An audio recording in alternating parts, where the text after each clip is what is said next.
And this, the animal portrayed as the noble king of the beasts, along with his fellow hunting experts, supposedly lording it over their domain.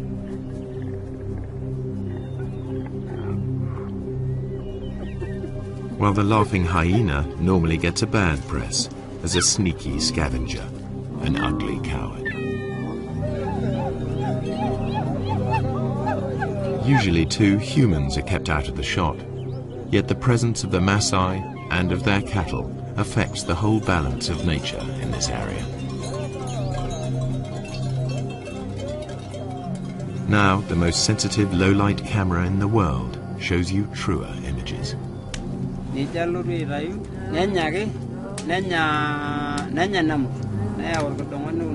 While the Maasai enjoy the warmth of their hut, outside the electronic eye at last turns night into day.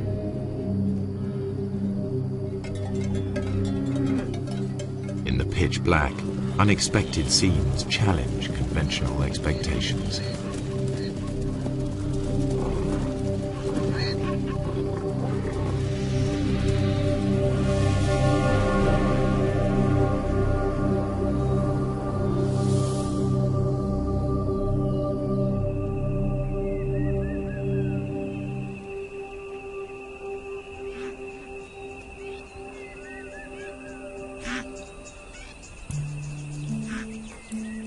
The Serengeti is a complex system of natural relationships, home to 500,000 Thompson's gazelle, 250,000 zebra, and more than 1 million wildebeest.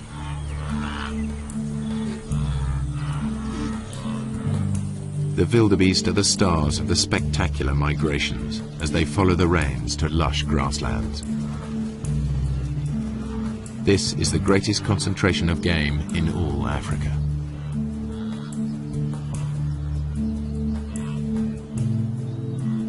Their numbers attract the top predators, 3,000 lions in numerous prides. But by day, contrary to what most films show, the big cats are not a serious threat to the herds. Good eyesight and safety in numbers protect the wildebeest.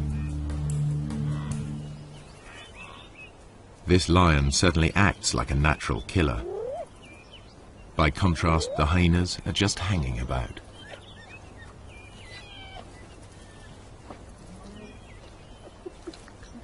In fact, he didn't make the kill. He stole it from more skillful hunters. The blood on their faces proves just who did make the kill. All too often, hyenas are portrayed as light-fingered latecomers. Yet, while the hyenas were feeding, the Prince of Thieves appeared. This is the bit most wildlife films leave out. Lions pinch the hyena's prey. Far from scavenging for a living, 9 times out of 10, hyenas make the kill.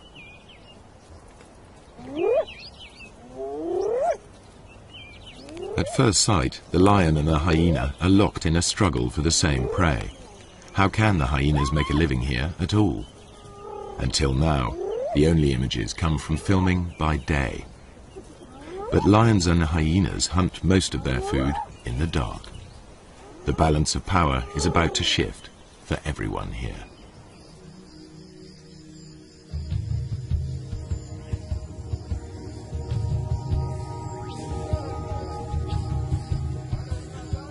Serengeti straddles the border between Kenya and Tanzania. But the Serengeti plains stretch far beyond the park boundaries, and to the east live the Maasai with their cattle. At dusk, they retire with their herds to the safety of their villages, or bomas.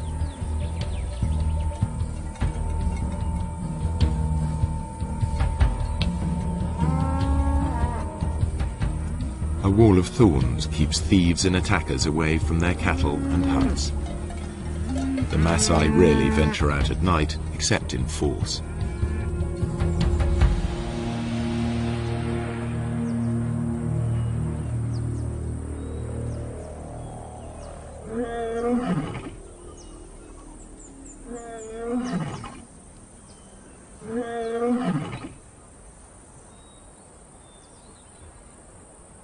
Empty by day, The grazing land suddenly looks rather full, and these cats are not here for a nap. This is the only camera capable of recording what now happens. Technology also allows researchers to make a call to the animals themselves.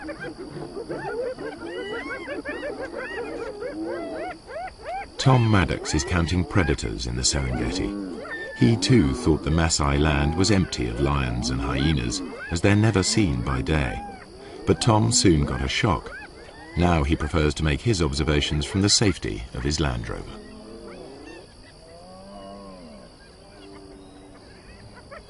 We use this technique that we call call-ins, and we basically have a tape of hyenas on a wildebeest kill. And when hyenas are on a kill, they make these whooping noises and these fighting noises. There's also a lion on the tape and it's fighting with the hyenas, and there's all this big commotion over this kill. And we play this tape on speakers on top of the car, and because lions and hyenas both rely on scavenging quite a lot in their diet, when they hear this tape, a lot of them will come in and they'll investigate it, thinking they're going to get a free meal. It was amazing where they come from. They just kind of melt out from the bushes in places you'd never have imagined a lion could have hidden, often quite close to where I was doing the call-in. And then it was equally amazing once the call-in's over, once they decide to go back under cover, usually about the time that the Maasai are starting to come out of the bomas around 7 o'clock. Again, the lions will melt straight back into the bushes. 1 minute the lion's there, the next minute it's gone completely, and I know it must be sitting there somewhere, and they're so hard to find again. The ultra-sensitive camera is many times more powerful than Tom's military scope.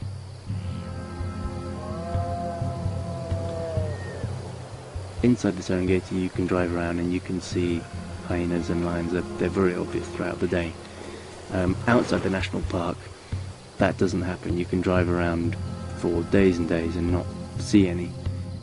The fact that there are any lions at all on the Maasai's land is surprising. So far, I'm finding an extremely high number of lions outside the park. In fact, it's comparable to certain areas within the park. So the lions are actually doing extremely well in an area where people are living and working and grazing their cattle, which to me was extremely surprising. Hyenas are also extremely common. Compared to inside the park, there were fewer, but there are still a sizable number thriving outside the park, and you will actually see them when you drive around in the evening. The hyenas are usually pretty visible. No wonder the Maasai report meeting wild animals frequently, even by day. Another worker on the night shift is Paula White. She's interested in studying hyenas in this different world, to learn how they and the lions carve up each other's catches. And like her quarry, she follows her ears. I'm going out to see if I can find some hyena kills. Take a look at how many clan members are on the kills and whether or not there's any clashes going on.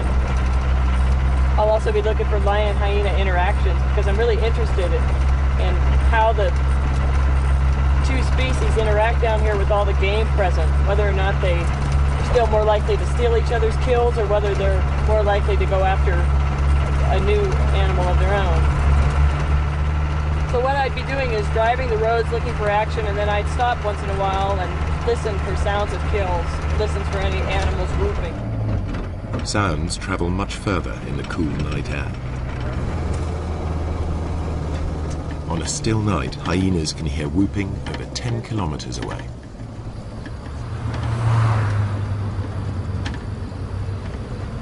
I think lions too are attracted to that sound and a number of other groans and squeals that usually accompany a hyena kill. It's a really exciting scene.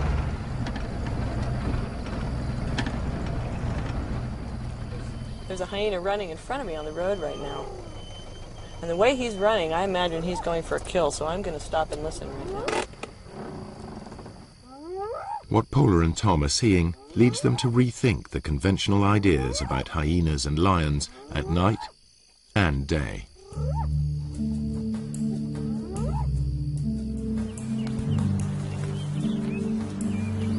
The Serengeti's two top predators both hunt zebra, wildebeest and gazelle. It's a mystery how they survive when they appear to compete for the same prey. Usually in nature, two competitors can't share the same food supply. There simply isn't enough for them both. Yet they both thrive, and although lions and hyenas share the same diet, the two animals are very different. The one thing they have in common is that their societies revolve around the females. Among cats, lions are unique in the way they live together. Most cats are solitary. Lions form small groups, prides. At the heart of each pride are relations, sisters, cousins, and aunts. Strange lionesses and their cubs will be attacked.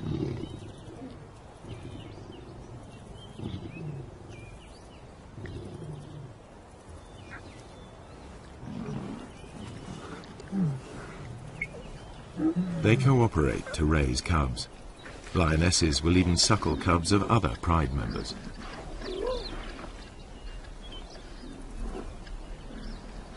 In a lion pride, any female leader will have earned her place, unlike hyenas where leadership is largely inherited.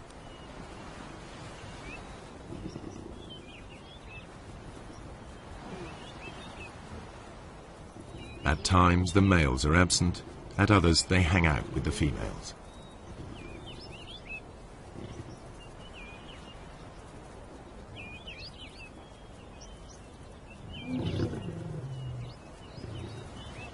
At times they're peaceable, even tender.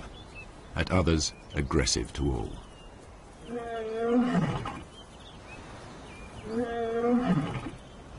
In spite of their smaller size, lionesses not only retaliate, they may even pick fights with the males.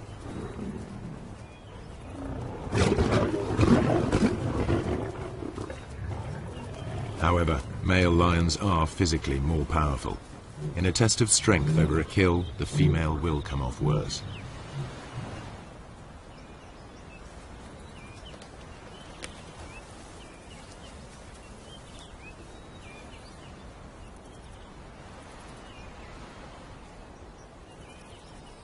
Spotted hyenas live in large clans, averaging 50 or more members. But the whole clan is not always together. Individuals and small hunting groups spread out over the plains in a living net.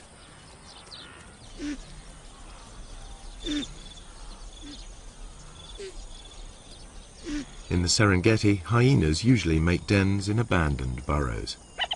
Here the cubs are easily hidden from lions and other predators. Litters are small, only 1 or 2.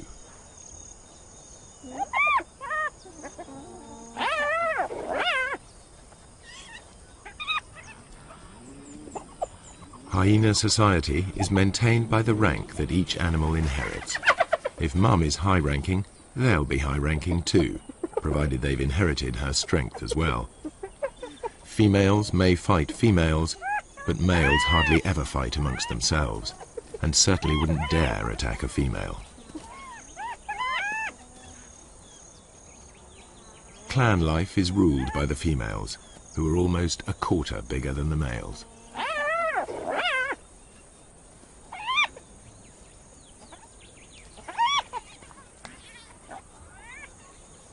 The cubs fight in their first days of life, but once they know their place, they're far more likely to play together than to scrap.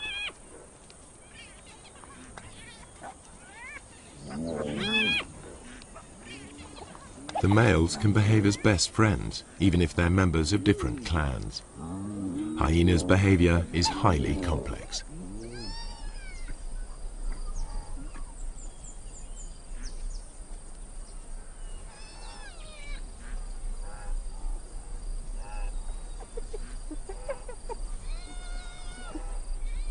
From weaning to fighting, much of what hyenas do still remains to be studied by scientists. Nonetheless, the most marked difference between hyenas and lions is in how they hunt. All animals built for the kill hunt in the same basic sequence. They begin by finding their victims. Next, they single out a target by scanning the herd. Later will come the approach, then the contact, finally the meal.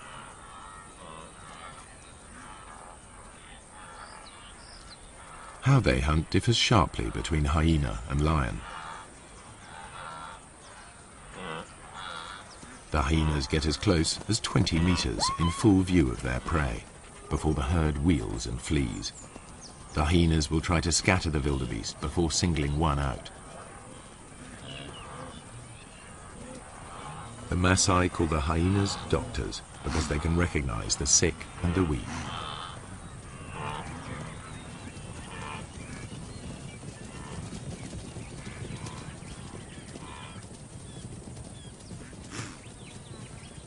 They run down their prey like wolves.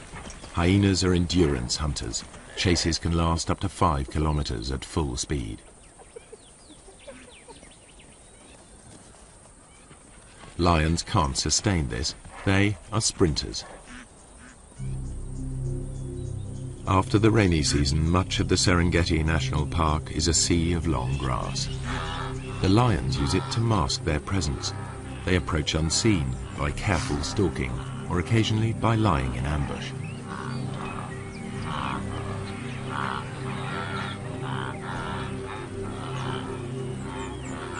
Outside the park, where the Maasai graze their cattle, the grass is shorter. Any predator risks a confrontation with armed herdsmen.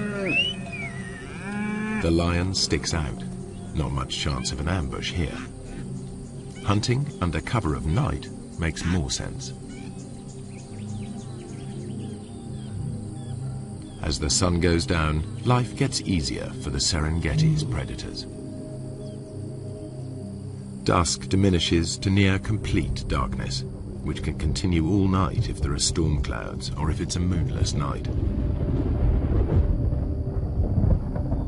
The only camera on the planet powerful enough to see in total blackness even picks up stars invisible to human eyes.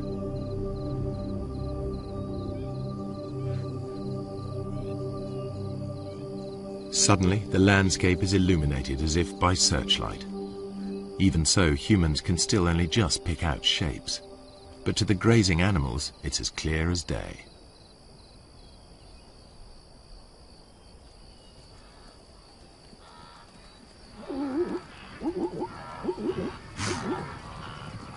The camera reveals crouching lions invisible to the naked human eye.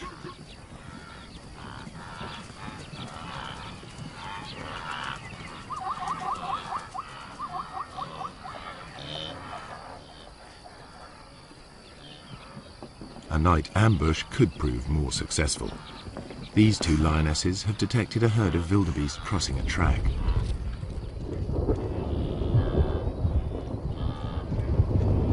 When the moon is up, the lions are limited to the techniques they use by day, stalking and ambushing. But it won't always be so light.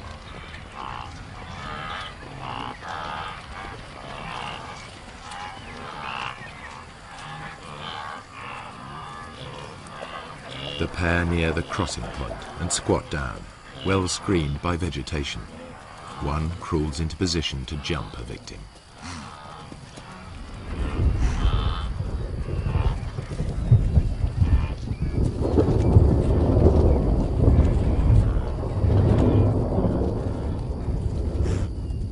A quick dash and it's soon over.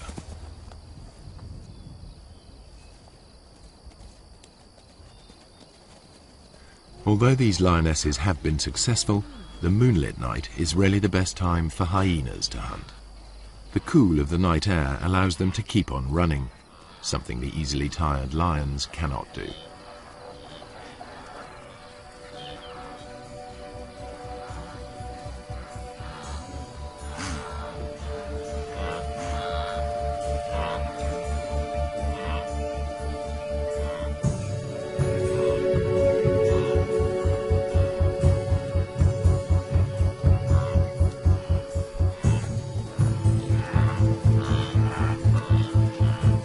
Hyenas' behavior at night is something scientists are increasingly able to observe for themselves. I think I can hear a kill off in the distance, so I'm going to go in that direction. It sounds like there's lions coming in as well.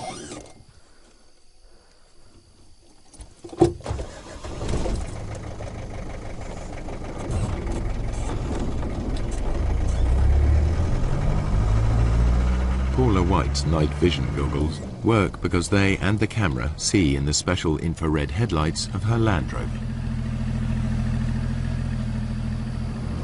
I think the ability to use this sort of invisible light to observe animals, nocturnal animals, in their natural environment is really quite a breakthrough for research. Certainly I didn't begin to see the full range of hyena behaviors until I started coming out at night and using this sort of special equipment. It was very frustrating to me otherwise, because as dusk was falling and my own ability to observe them was ending, I knew that the hyenas were just beginning to wake up and just beginning to start their day, as it were, but I was left out of it. So now, as I'm able to follow them and observe them, I'm seeing things that I've never been able to see before. Now Paula can see in the dark, but it's her hearing that guides her. You often hear hyenas whooping at night, and that can mean any number of things. They're advertising their own location, they're trying to find other clan members. But the one sound that you really associate with a kill is a giggle. And actually that's where the term laughing hyena came from. But that's the sound that I really associate with kills. And it's a thing that other hyenas and lions hone in on as well. So really, driving around like this at night, using this enhanced vision and listening for kills, I'm behaving very much like a hyena, and there's one right now. I can see it going through the grassland.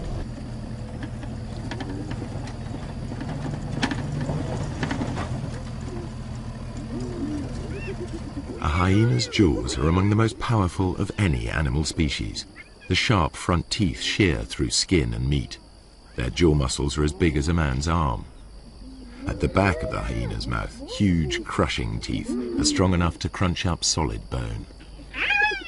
Yet it's a remarkably peaceful scene. Male hyenas are nature's gentlemen when it comes to sharing a kill with their clan.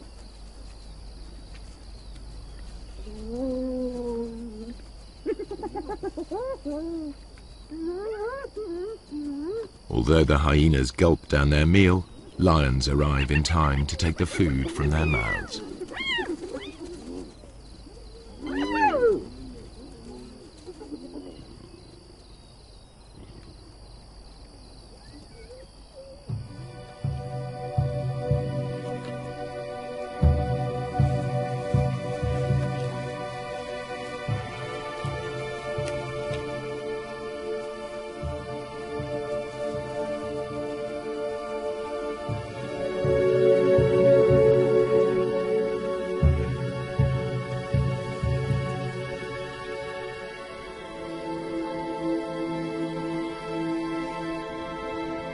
The camera unveils a night world full of animal life.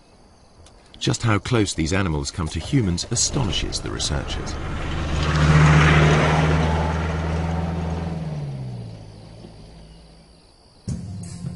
I found a cheetah quite late in the evening. Sometimes the male cheetahs will stay active quite a long time into the night, and so I was following him. It went past dark. It was about 7:30, 8 o'clock in the evening, and he was walking straight up the road, straight towards a Maasai village. And I thought this was going to be fantastic. I was going to see how close cheetahs would get to Maasai villages, and suddenly he went leaping off the road. Onto the road stepped 4 lions. I then carried on following them instead, and they went almost within sight of the village. The village was just over the next hill. Lions will even break into Maasai villages in an attempt to reach the cattle inside. The Maasai mount a defense, but it's dangerous. The balance of power has switched. The nocturnal hunters are in their element.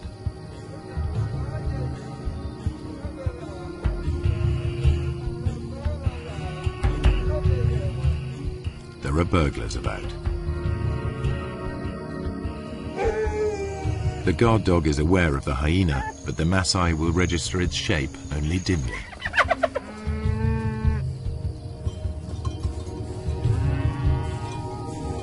The men must rely on tracks to point them in the right direction.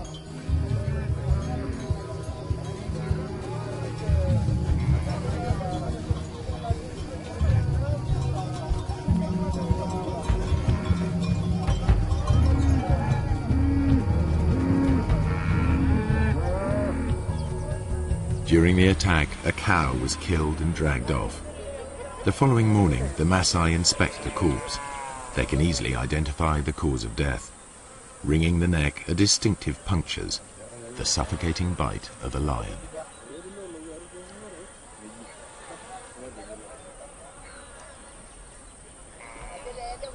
The culprit also mauled a warrior. The wounds could quickly become infected. The tribal doctor cleans the site thoroughly, without anesthetic. The Maasai prize suffering without complaint above all.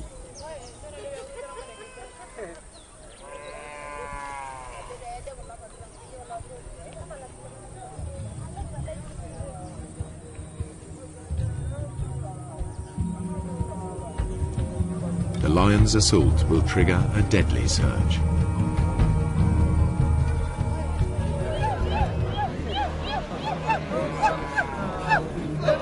Maasai warriors respond to the alarm.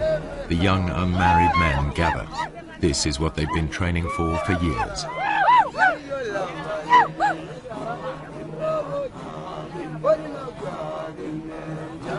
It's the supreme test of their stamina and self-control, and a test of their ability to bear pain without flinching. This is what they've been waiting for just such a chase. Success will give them a passport to adulthood, the chance to find a good wife. Failure will mark them for the rest of their lives. But before they can take part, they need to demonstrate their fitness. The elders will decide who will and won't go.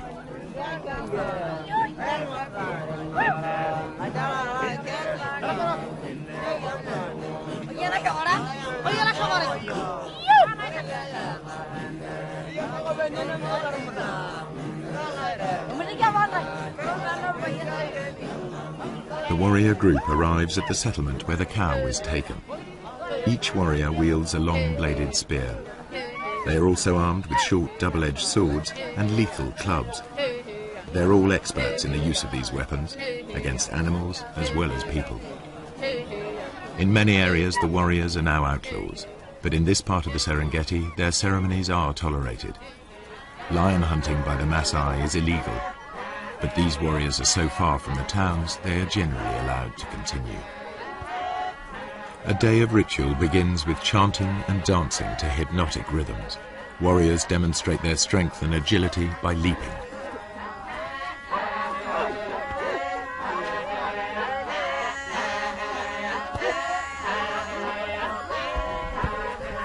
Fueled by intoxicating herbal drinks, they dance into the night.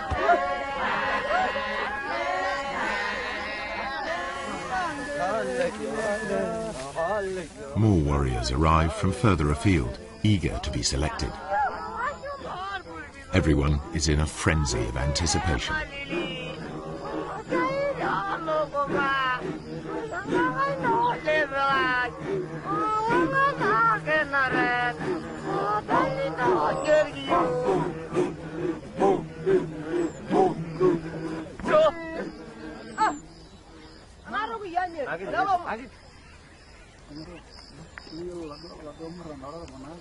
Ole Lembikas, a village elder, addresses the warriors. He sobers them by reminding them of the dangers ahead. He tells them to work together, to trust each other, and to return safely. Then he urges them to enjoy the party. It could be their last.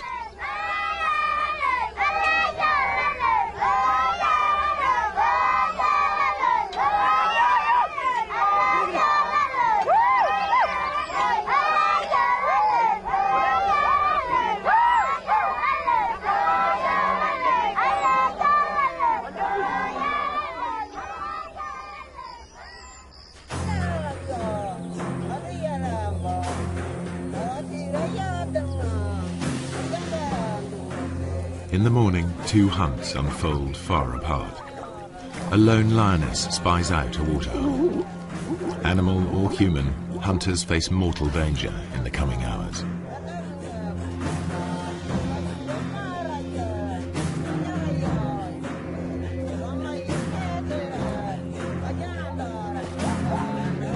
For lions, daytime hunts are the most difficult. For filmmakers, this is when it's easiest to film, so this is the image that's so often repeated. Prey unaware of the lioness hidden in the grass.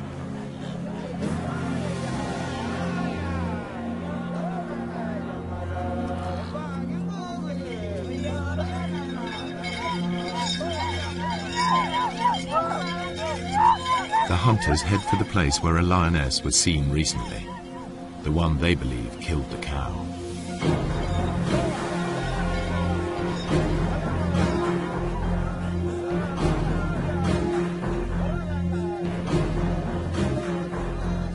The herds are busy drinking.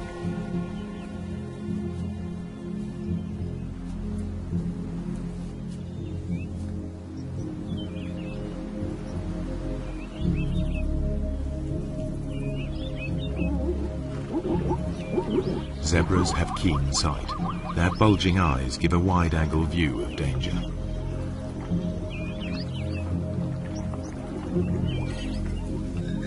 Lions hate and fear Maasai. The bells around the warriors' ankles make it clear to any lions they're coming. The lions on Maasai land will always hide in deep cover. The warriors must flush the beast out into the open. Then they have a chance to tire it out before they come in with their spears. The lioness edges closer.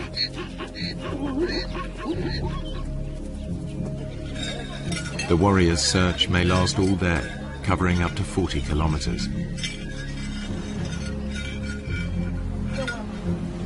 The lioness's prey is within 30 meters.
They think it's all over. The warriors head back empty-handed. The lioness returns to collect the cub she left earlier.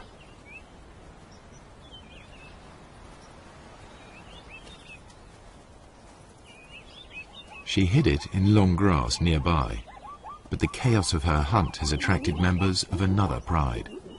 This is their patch, and they'll defend it. The mother calls to the youngster. Two other lionesses reach the cub first. They won't tolerate another female's offspring. They'll eliminate it.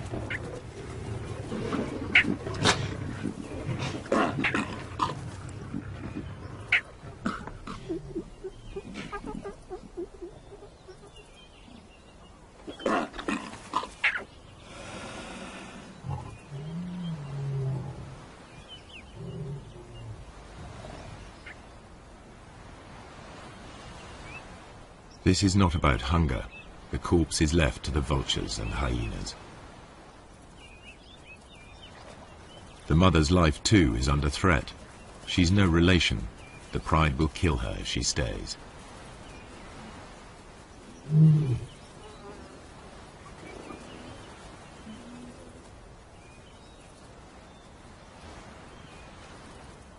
Outnumbered, without a territory of her own, she heads yet further away from the park.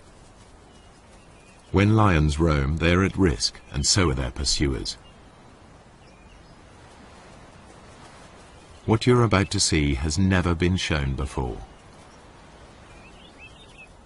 A tourist's camera videos the end of a hunt. A lion is cornered. There seems no way out.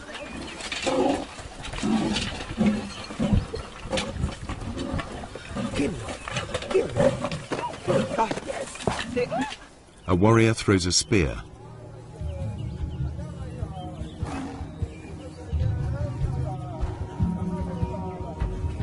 The tables are truly turned. Teeth and claws strike home. The wounded warrior continues, believing the lioness chose him as the weakest. To overcome his shame, he needs to finish her off. But even warrior pride cannot prevent the injured man collapsing into shock.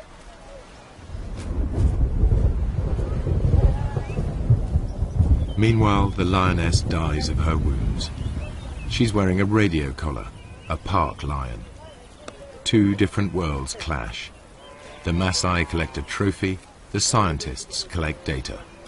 Each sees the lion in a different light.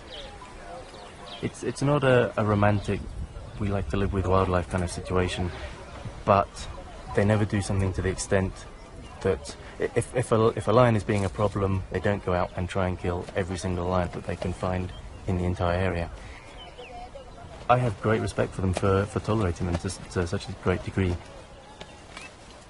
In truth, the warriors have made a lethal mistake. The wrong lion has paid the price, and the outcome is nearly fatal for one Maasai.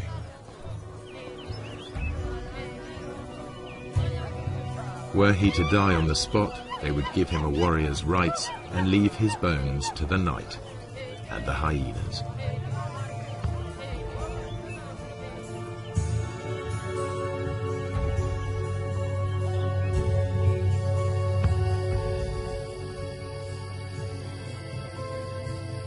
Night is the time of the four-footed hunters.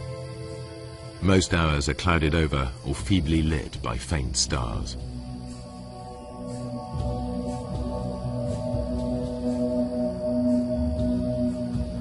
On moonless nights, the Maasai only leave the safety of their bomas in groups. But there is no safety in numbers now for the grazers of the plains.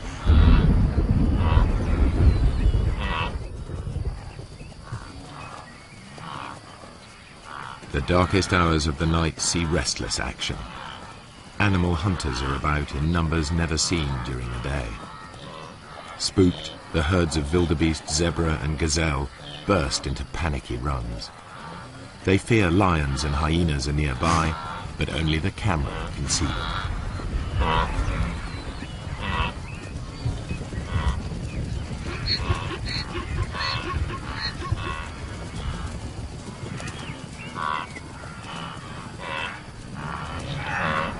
Not only the zebra are uneasy, a clan of hyenas is also on edge.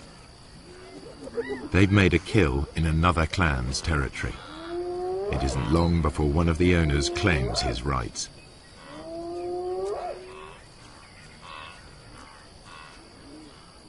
He calls for support from the other residents.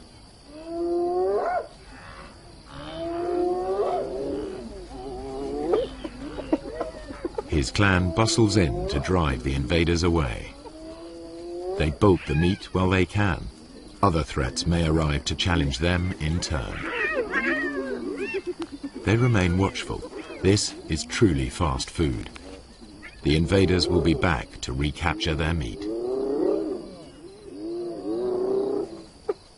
You can see this clearly in infrared light. But how do the animals see in these conditions? Like all the animals here, their eyes appear to glow. A mirror-like membrane doubles the available light. Then their brains enhance the images, filling in the gaps to see detail more clearly. The newcomers soon return in force. The prize seesaws between them until it's all gone.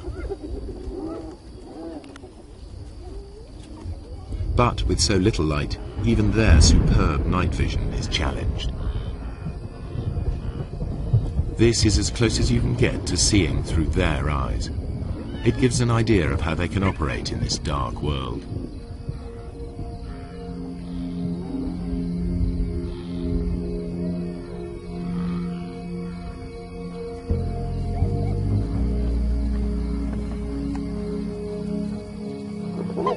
The lions and hyenas continue their battles, as if unhindered by the darkness. Once again, the lions have stolen the hyena's kill, but they all appear to be able to see exactly what's going on.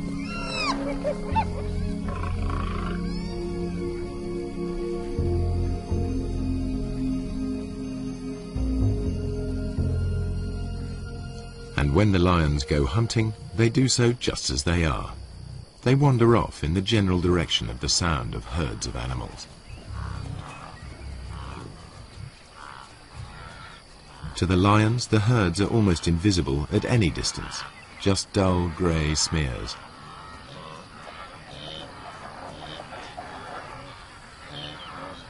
But they can locate the grazers easily by sounds and smell.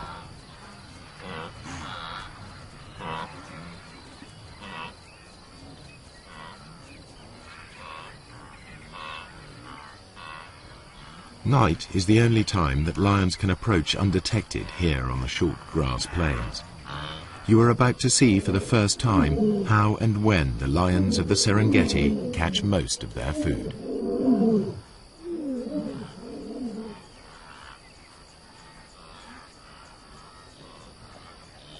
A Tommy dips his head to see whether or not he can see danger silhouetted against the sky.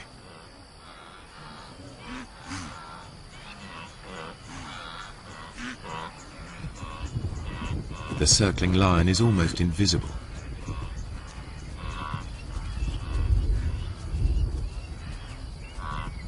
Bathed in infrared light, it stands out.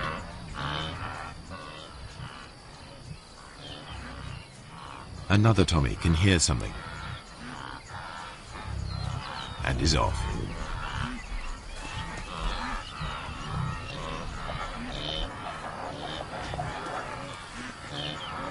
The lion's game plan is always the same. Get close to the herds, then spread out.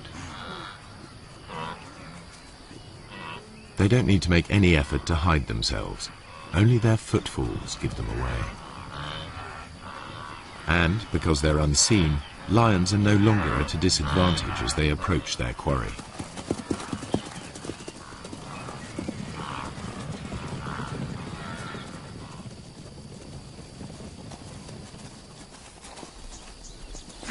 Two young males take a small zebra with ease.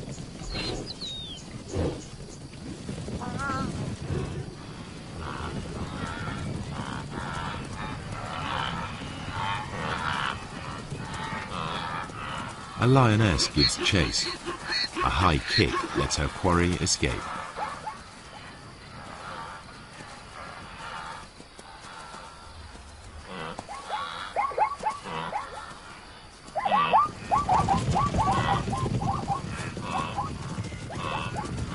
Soon, two lions bring down a fine stallion. Saber-sharp teeth and meat-hook claws bury themselves into 300 kilos of struggle.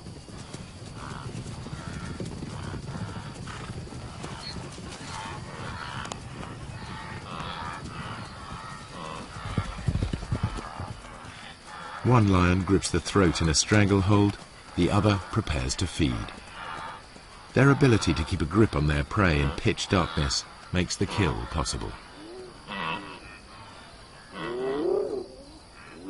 Everything the camera has disclosed comes together.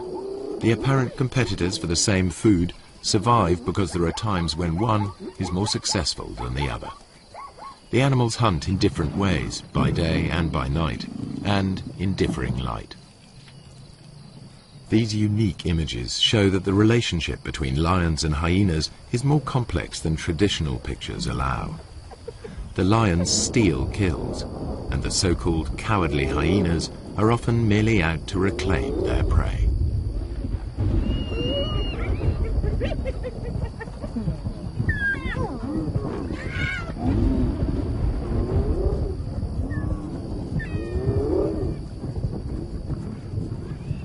Don't say you've never seen a brave hyena.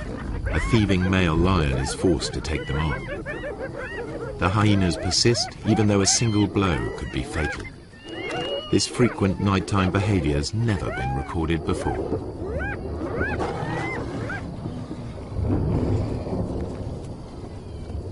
There's much more going on in the dark than people have realized, and there must be many more secrets still to be revealed.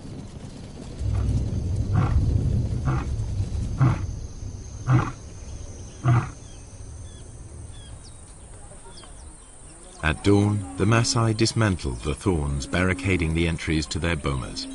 No lions or hyenas are to be seen outside. The killing fields of the night are transformed into places where cattle may safely graze.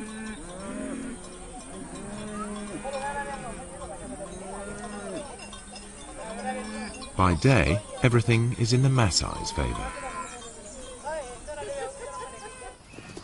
The cool of night and the light of the moon are ideal conditions for the hyena, a long-distance runner. But the darkest nights belong to lions, which can rely on built-in weapons and brute force. The truer picture that has emerged applies by day as well. Hyenas can kill when lions are too conspicuous, and it's the lions that are the scavengers.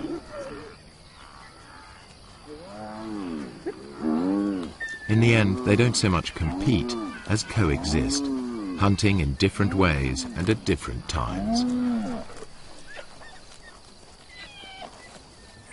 In the centuries that the Maasai have dwelt on the plains, they too have found a way of treading lightly on the land. Now, droughts and overpopulation bring challenges to their old ways.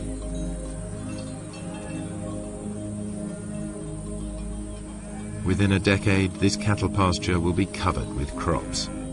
Predators and herds will be gone, only preserved in the zoo-like national park.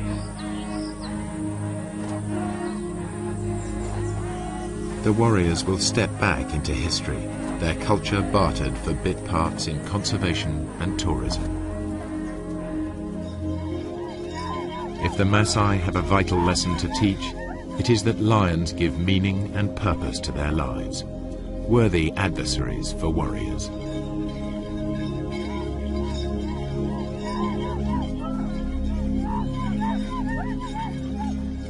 Their spears are already being beaten into plowshares. A patchwork of fields is appearing. Soon, fences will spring up. Nature's carefully crafted balance of power will be upset, animals and people in conflict. The picture that emerges may be starker, but it is more realistic. And never again will you be taken in by that well-groomed imposter, posing as the king of the beasts.